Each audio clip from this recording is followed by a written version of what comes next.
What's up, everybody? Welcome to another episode of Christories. I'm Christopher DiStefano, aka Christory DiStefano, and this is Christories. You know when you want to go out and have a drink, but you got your kids, and you're like, well, I want to drink tequila till I pass out, but what are these little assholes going to drink?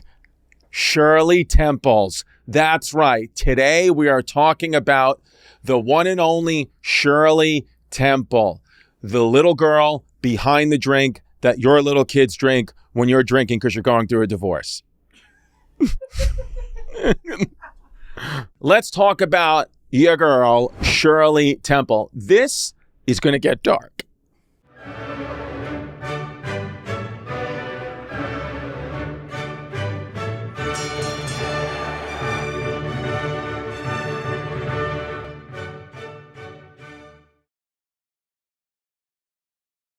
Okay, so she was born April 23rd, 1928 in Santa Monica, California. Ooh, is she a Taurus? I don't know my signs. I'm not fully out of the cloud. Oh, yes. In the background, they're giving me a thumbs up. It is a Taurus. Okay. Her name was Shirley Jane Temple. Her mother's name was Gertrude Temple. I want to have another kid and name her Gertrude. So the mom, vocal coach, stage mom. The thing is, when kids get into Hollywood and acting and all that, it's usually because their moms didn't make it. Usually when you see a child that got into all this beauty pageant stuff and Hollywood acting stuff, it's because their moms or dads didn't make it, and now they're going to try to live vicariously through their children. John Benet Ramsey's family killed her. So the parents were Gertrude Temple, who was a homemaker who later became the vocal coach and a stage mom. So psycho. Then you have George Temple, the father, who was a loan officer at a bank, alcoholic, hates his wife, doesn't want to do this anymore. So these two things will come together and make Shirley Temple, who is a great, great, great little girl, who's probably got a good heart, good spirit, but is eventually ruined by the entertainment industry and her parents. Temples were a middle-class family, not wealthy, but relatively stable. And back in the 1920s, just being white was good enough. Shirley loved music. She liked dancing around the house as a toddler, probably doing other toddler stuff, biting people, cursing like my kids do. And Gertrude believed she had natural charisma and charm. And she was right. Gertrude was right. Shirley Temple really was a charismatic little girl. She was really awesome and captivating. She was the original Honey Boo Boo. So when Shirley was just 3 years old, Gertrude, her mother, enrolled her in the Meglin's Dance School in Los Angeles. Now, this place, it was known for prepping kids in the entertainment industry. This was like a little cult factory that turned these little kids into little stars and also little drug addicts later on in life. This was like the original Mickey Mouse Club, okay? This is where they came from. Like, for example, if Shirley Temple was alive today, she would be testifying at court about being in a freak-off. That's just what it is. So Gertrude, the mother had good intentions. She wanted to keep Shirley's, occupied. She wanted to keep her energy good. She wanted to get her kid active, but she also wanted to live vicariously through her. It's just what it is. And she was a fan of show business, Gertrude. Again, she probably wanted to be an actress herself and couldn't make it because I don't know why. Maybe she was fat. She didn't have sex with enough guys. I don't know what it was, but there was many, many reasons why you didn't make it back then. Harvey Weinstein wasn't alive yet, so there was no one to suck to get to the top.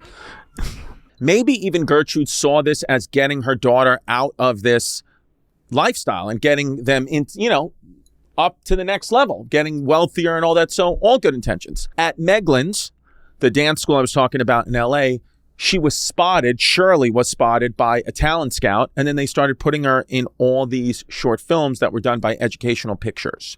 So short films been around a long time. It's not just from Instagram, okay? They had reels in the 1930s. So early 1930s, Hollywood, it's in its golden age, but it's still trying to find its rhythm. It doesn't really know who it wants to be yet. Now, at the time, the U.S. was in a Great Depression. Millions were unemployed. People wanted escapism and all that. So they just were looking for any type of entertainment. It was kind of like a pandy. It was like a little bit of a pandy-wandy. No one could afford big trips, luxury items. People didn't have money like that. A movie ticket was cheap, though. They were lowering those prices to get people into the movies. It was about 25 cents for a ticket. That's $5 today. Shout out inflation. While Wall Street was collapsing, Hollywood was selling hopes and millions of people were buying. And this is prime time for your girl, Shirley Temple. Movies back then, they were called talkies. They weren't called movies. I want to bring that back. I'm taking you to a talkie. They had replaced silent films by the 1920s. Because remember Charlie Chaplin and those guys, they were all silent. I thought that they were deaf, like Helen Keller, but my mom said, no, it's just silent films. I thought everyone in the 1920s had some type of special need. Every film, by the way, back then was black and white. Okay, so the way it worked back then is every film back then was shot in black and white, but every actor and actress was white. Studios were king back then. You had MGM Studios, Warner Brothers, Fox, Paramount. They had full control over actors, directors, theaters. It all went through them. And the studio system was powerful. They had structure. They controlled actors, strict contracts, no real autonomy. If you work for us, you can't do nothing else, kid. See? You're not doing nothing. And movies were shot quick, 4 to 8 weeks for a finished film. That's a quickie. That talkie was done in a quickie.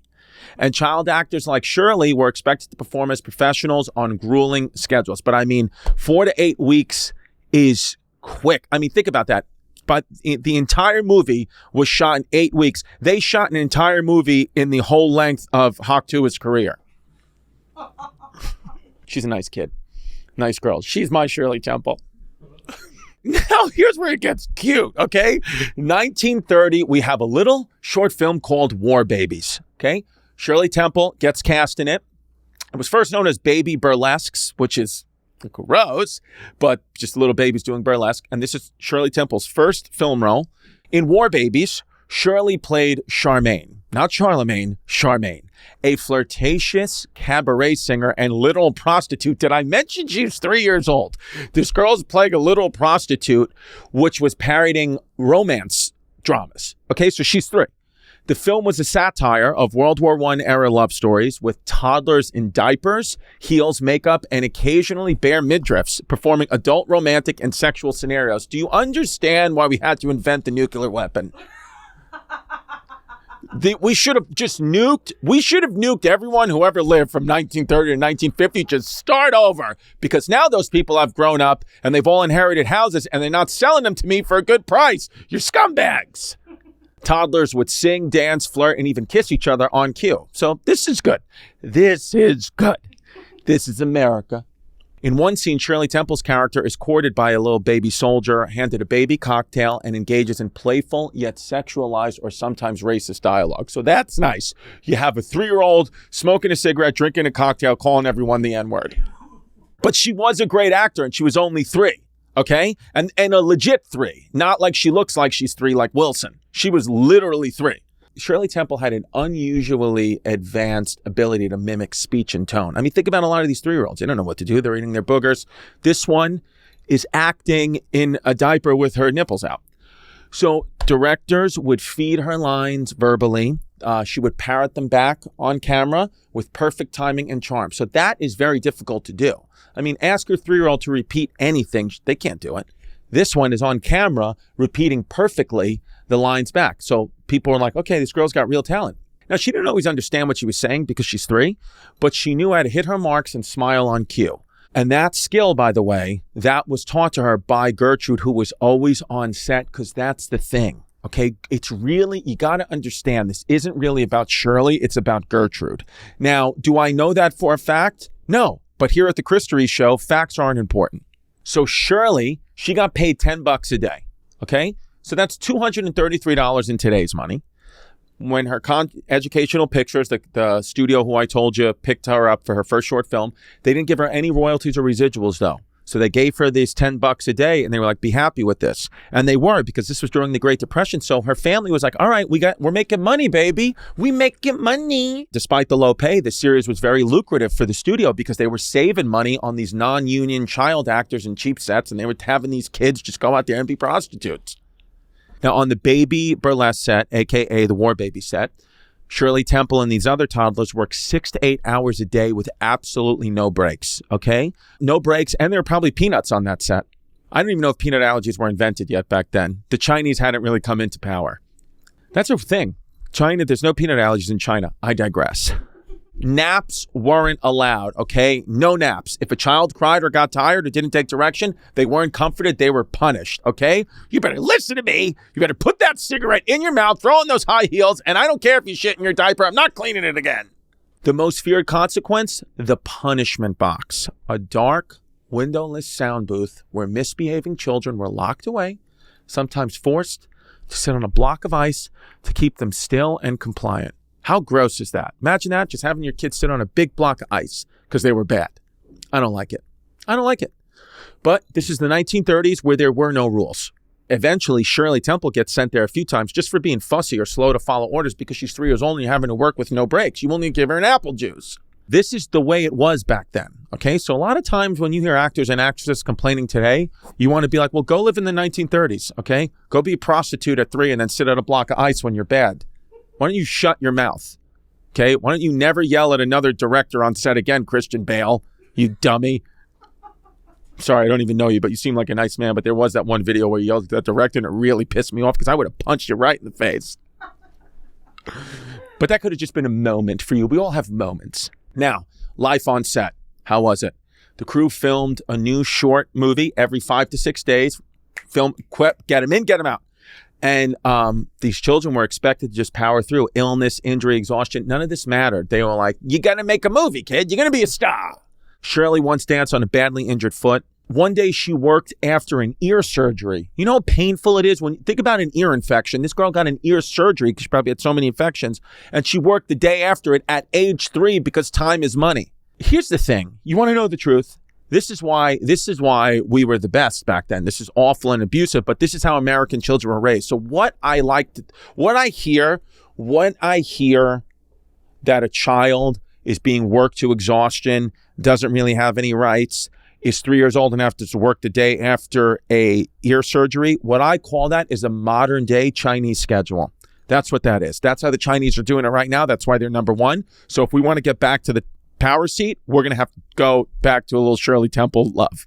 So this obviously wasn't a carefree childhood. This wasn't typical. This was a problem for Shirley Temple. I mean, this wasn't good. This is going to really ruin her later on in life, as it would any of us. She was constantly working, rehearsing under scrutiny. She's getting famous. You don't want to, listen, fame is not what you think it is, okay? It's kind of, you don't, especially back then, people pulling at you, doing all that stuff. Do you want that? I don't think you want that. You have no privacy. Everything you do is under a spotlight. And this girl's only 3 or 4 years old. I mean, it sucks. Shirley Temple, you know what this is like? Look at her. She's getting bombarded by the press. She's working all these days. She's just a little kid trying to find herself. She's like the Rizzler. Shirley Temple was the original Rizzler. So Shirley Temple becomes an actual national sensation in 1934 at just 6 years old. Okay, she had the tap dancing, the dimples, the signature curls, and stand up and cheer. If you don't know that, go Google it. This is where you've seen Shirley Temple. Stand up and cheer was meant to lift American spirits during the Great Depression, kind of like how Kid Rock is lifting our spirits now during this Great Depression. But it was her performance in the short film Bright Eyes that made her a household name. This is where people start to really hear about Shirley Temple. The film was built around her talents. They made a whole movie around her, and it featured the song that most people know called On the Good Ship Lollipop. You know the song, On the Good Ship Lollipop. I'm a 3-year-old prostitute.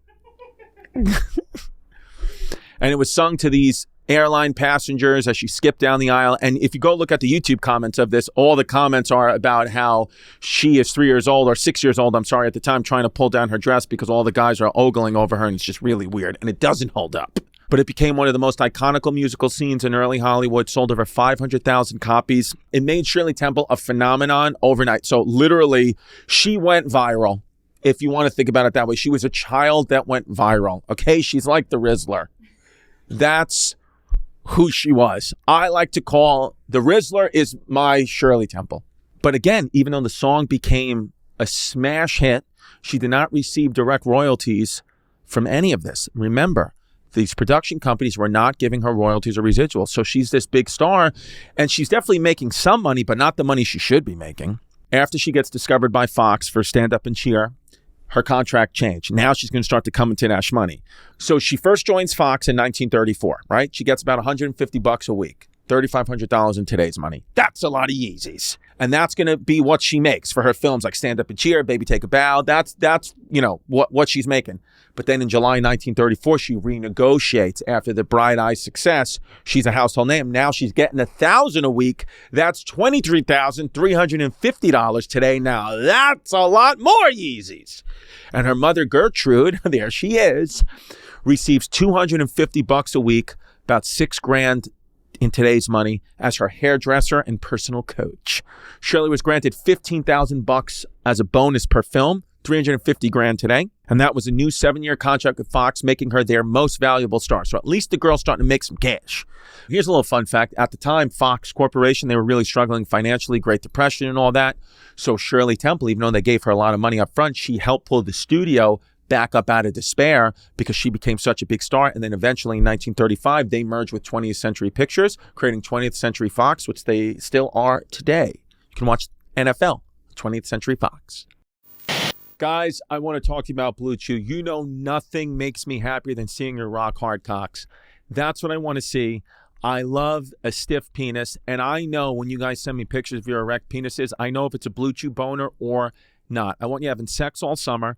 What I love about Blue Chew tablets is they are made right here in the USA. That's right, freedom boners. Red, white, and blue, baby.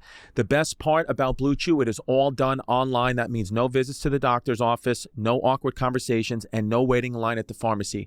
Blue Chew tablets made right here in the USA, prepared and shipped directly to your door. Great sex is only a few clicks away. Make life easier by getting harder and discover your options at BlueChew.com. And we've got a special deal for our listeners. Try your first month at Blue Chew free when you use promo code CHAOS. Just pay the $5 shipping. That's promo code CHAOS. Visit BlueChew.com for more details and important safety information. And we thank Blue Chew for sponsoring the podcast. Let me see that rock hard cock. 7th Academy Awards, 1935, Shirley Temple, 6 years old, was honored with the Special Juvenile Academy Award. So 6 years old, she gets the Juvenile Academy Award. Sounds like juvenile detention. Sounds like it's a crime, but it wasn't back then. It was a little miniature Oscar statuette, just 7 inches tall. And it recognized her for her outstanding contribution to screen entertainment during the year 1934. So that's nice. Congrats to Shirley Temple. She was the first ever recipient of the Juvenile Oscar, and it was created especially for Shirley. I don't even know if it's still out. Oh, yeah, it would be given. Other child stars made it, like Judy Garland, and it was only around for like 26 more years, but they don't have an award for that anymore. But if they did have an award for that, I would give it to the Rizzler. Shirley Temple, the thing is with Shirley, she wasn't just a gimmick. She was like a respected icon and showed the world that Hollywood should be taken seriously, and her impact on Hollywood was taken seriously. Like, this wasn't just like, oh, look at this silly little girl. This was like legit. She was helping the country. So in the darkest times, Shirley Temple's joy, innocence, and optimism, it became a national symbol for us. And we were, don't forget, the country at the time were in the Great Depression. You know, we just came out of World War I. We're going into World War II. So things are not great here in the United States. We're depressed. And we leaned on Shirley Temple to get us out of this depression. Just like now, some may say we're in somewhat of a depression. And that's why President Donald Trump had to release Todd and Julie Chrisley to bring us back hope and joy for this nation. Because the Chrisleys are now out and they know best. And by the way, Shirley Temple was everywhere. Dolls, coloring books, lunch boxes, everything. I mean, this girl was selling that merch. Her ringlet curls, those signature ringlet curls, national obsession. Mothers across America tried to replicate her hairstyle on their daughters, but a lot of them found out you can't look like that. You ain't going to do all that. You got to have that natural curly hair. Your hair got to be Puerto Rican. My girl's got that natural curly hair. Don't hate. And here's the thing. We started off this episode by saying you know her as Shirley Temple. How she's come into your life is because you've had her mocktail. When you're going out and getting drunk, you drink a little bit of her drink, and for the children. Now, some of you actually put tequila or something like that in the Shirley Temple, and that is not okay because your kids are going to accidentally sip that when you're texting whoever you're having an affair with. The non-alcoholic cocktail, the Shirley Temple, was probably the first ever mocktail. Probably number one. Now, popular lore says the drink was invented by a bartender at Chasen's, which was a Hollywood restaurant, to serve to Shirley when she dined out with the adult stars. They were drinking real cocktails. She was drinking mocktails. And they named it after her because of that. Now, I'm going to teach you how to make a Shirley Temple. So how do you make a Shirley Temple? It's ginger ale or a lemon lime soda, grenadine and cherries. So we don't have any grenadine because we just forgot it. So what we're going to do is, pour a little sauce from the maraschino cherries in the grenadine. That's what we're going to do. So you can make it however you want it. What I like to do personally is I like to just put all the cherries in there. That's what I like to do. I like to go heavy on the cherry. Okay. And then we put a little bit of soda and then boom. And then you just put all the cherries in there. And if your kids are like my kids, what they're going to do is always want more cherries. My kids have never had enough cherries in their life. And what they'll do is the cherries will sink to the bottom. And my kids, half of my kids, Shirley Temples, will be all over the table and my pants because they're trying to scoop out the cherries at the bottom with their fingers. So that's what we like to do. And then, there it is. And then what we do is you take a fun little straw, little peppermint straw, and it's paper we're saving the turtles. And then you take a little sip, and then there it is. And that's what we call early onset diabetes. Here's a little fun fact. Despite its popularity, Shirley Temple herself didn't even like the drink. In 1986, she said the drink wasn't for her, that it was too sweet. And I know what you're thinking, because I'm thinking the same thing. She was alive in 1986. I didn't think she was going to make it past World War II. See, this is where fame gets stupid, okay? The curls, her iconic Shirley Temple curls that everyone loved. First of all, she had to set her hair with vinegar rinses. So putting vinegar in her hair, 56 pin curls, a routine that caused pain, scalp damage over time just to keep these curls nice. Of course, the process was uncomfortable. She said that later in life. But the vinegar helped set the curls and prevent fizz under those hot studio lights. It was harsh, but it was effective. And back in look, if they're going to make 3-year-olds be prostitutes, you think they care about your hair? They're like, just get out there, kid. You're a star. And then fans became so obsessed with her that with these curls that when they would see her in public, they would pull on the curls to check to make sure that they were real. That's fun. You want people pulling your hair all day, causing discomfort and distress for little Shirley. So this vinegar curl routine, it became prominent. Other stars started doing it. Everyone just started putting vinegar in their hair. I mean, here's the thing.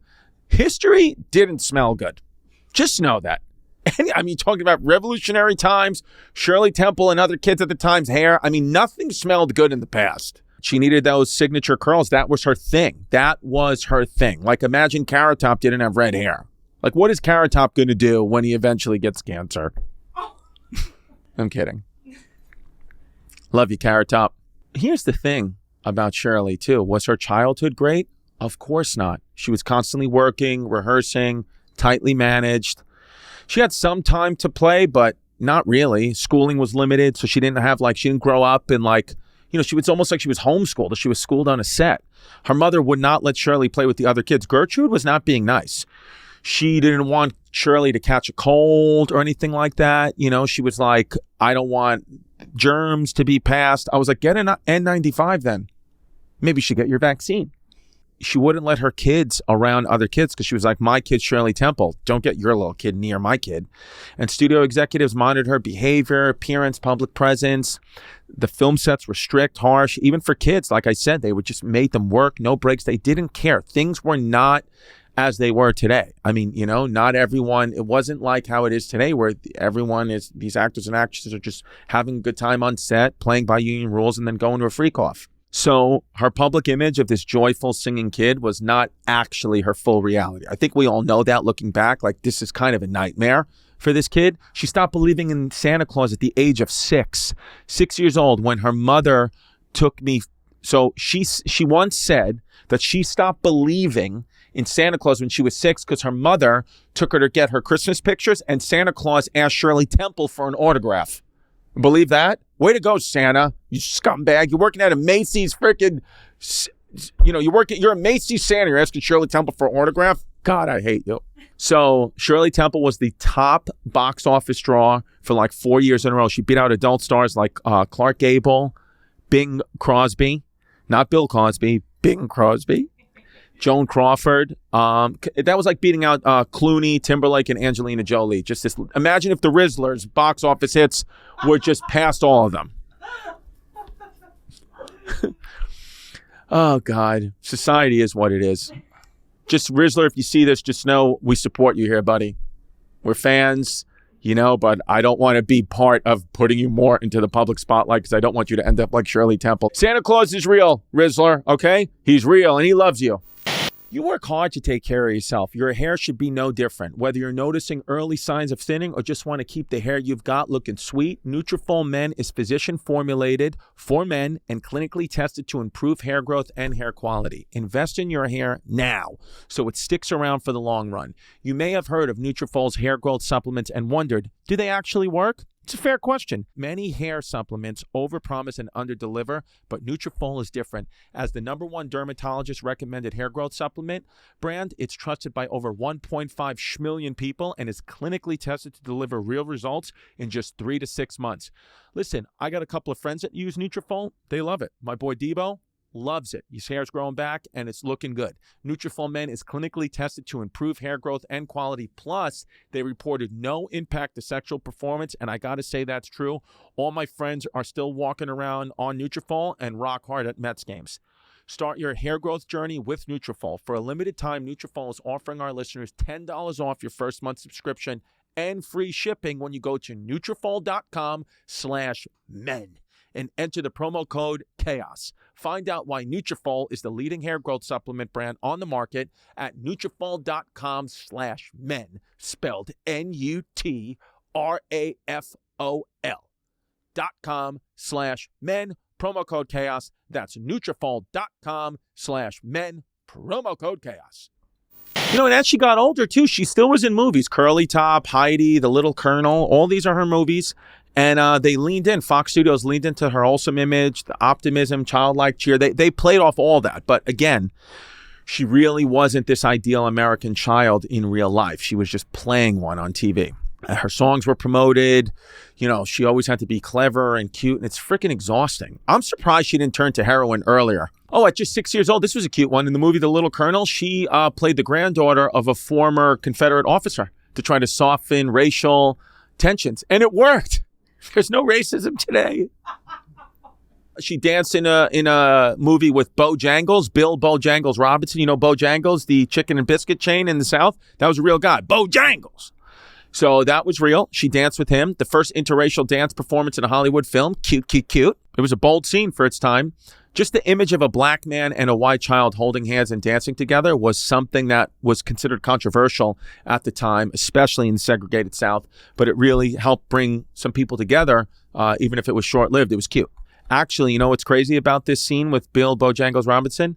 Some of the South, because it was so segregated, they wouldn't even put the film on. They would not play it, or they cut the scene out of it because they didn't want that being shown, which is just whack. That's why sometimes the South pisses me off.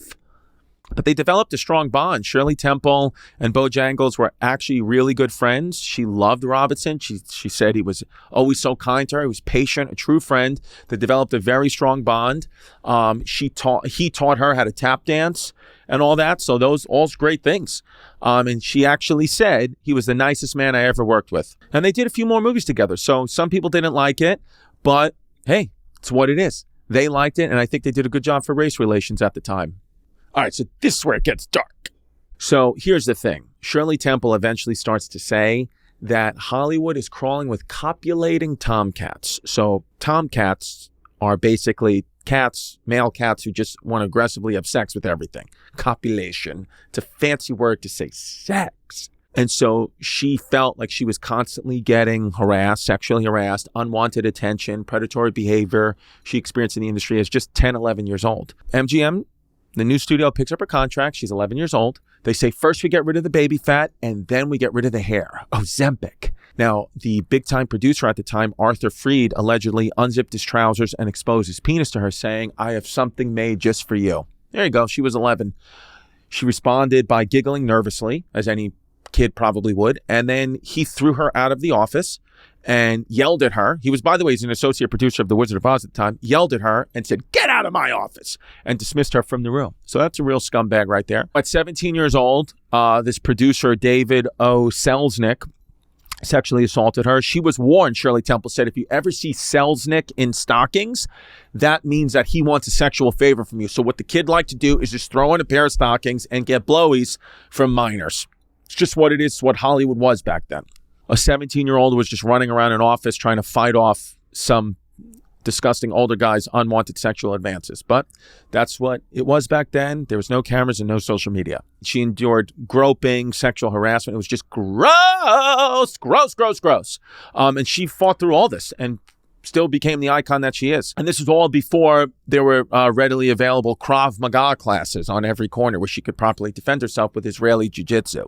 So a critic in the 1930s, Graham Greene, called Shirley Temple a complete Tootsie, suggesting that the studio was exploiting her sex appeal even as a child. Harsh accusation at the time, but probably accurate. Night and Day magazine called her dimpled depravity, a shocking phrase implying corruption behind her sweet image, which shocked many fans and parents alike, but it was a truthy-woothie, and they defended their star. 20th Century Fox said Shirley Temple fought back, she sued for libel, and they won. They protected her reputation from damaging and false accusations, which again, under the cover, we know now to probably be true, but you don't want that info out there. So Shirley Temple wrote her own autobiography called Child Star. Now, I quote, she wrote this, "Mother's eyes widened in astonishment in Italy, as in some other countries in Europe. There is a persistent rumor that Shirley is no child at all. Shirley is a midget."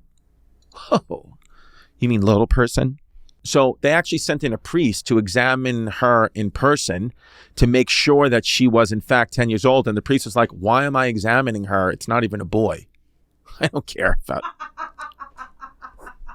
By the time Shirley Temple was 12, she earned over $3.2 million, a staggering fortune for a child in the 1930s, and she did it all without opening one toy box on YouTube. She didn't even do it once. So she earned this money, which is about $71 million in today's money, but she was only given $13 a day, about $300 a day in today's money, as pocket money.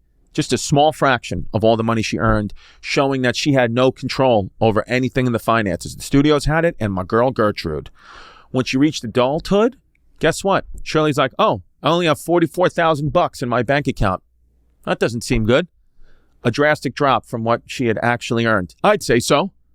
Somebody took your money, girl. Now, this was because her father, good for nothing, was a poor financial manager, didn't know what the hell he was doing. Over time, Shirley came to forgive him. That's sweet of her. Understanding he was just overwhelmed by the pressures and complexities of handling a large fortune on behalf of a child star. I mean, I do give him that. You don't know what to do with that kind of money. You don't know what to do with that kind of money. So he said, "Listen, I'm just going to put it all on the Yankees." She had her very last big hit was The Little Princess in 1939. That was a good one. But then the next year in 1940, it was called The Bluebird. That one bombed. Didn't really attract a big audience. And then her contract with 20th Century Fox dropped. That's the thing with these studios. They'll drop you, okay? You don't think that you have any friends in this business, okay? Really, the only person that really actually loves you is probably your mother. Unless you're Casey Anthony. Listen, she gets married at 17 to this guy, John Agar, divorced at 21. Marriage isn't working. I mean, she's kind of crazy. He's kind of dumb and immature.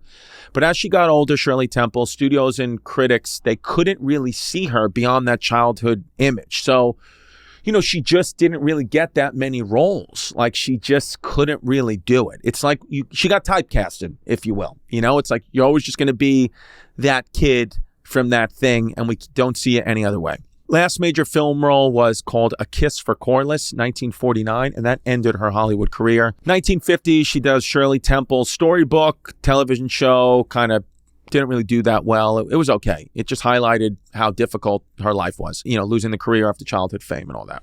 So, how do we wrap up her life? 1950, she marries a guy, Charles Alden Black, who was a decorated Navy intelligence officer, successful businessman.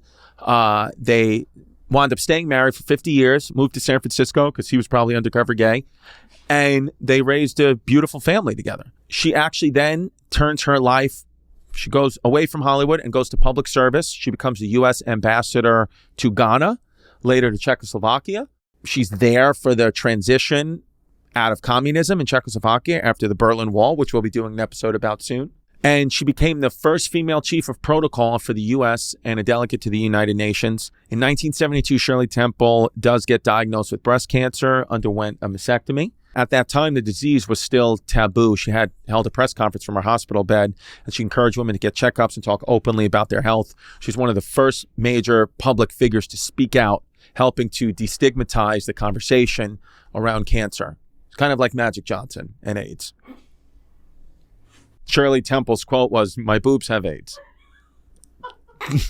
So Shirley Temple made 29 feature films as a child actor between 1932 and 1940, with the most iconic roles coming between the ages of 5 and 12. So she peaked early. The girl did peak early.